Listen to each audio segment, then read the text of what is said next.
Bakit kaya sobrang traffic? 11:47 pa lang mga par. Grabe na yung traffic, tanghaling tanghali. Dito tayo ngayon mga par, paakyat tayo ng Batasan. Sa galing tayo ng San Mateo dahil yun nga, nakipaglibing tayo sa tropa. Uwi pa lang tayo, pero grabe na yung traffic oh. Antindi na talaga. Kahit saan ka magpunta, traffic na talaga.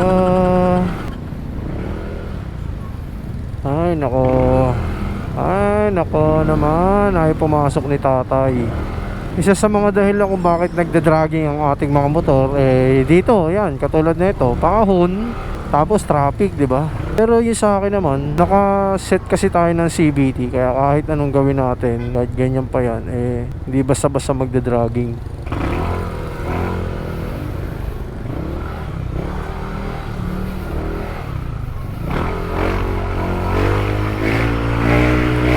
Aba oh, mukhang Batasan to ah. O naman.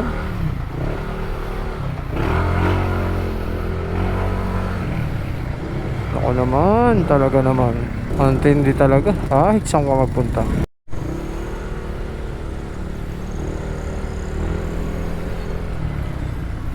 So dito pa lang tayo sa Philinvest Gate 1. Grabe na talaga ang traffic mga par. Kaya pala mga par, kaya pala traffic. May aksidente. Gagalit na si Tatang.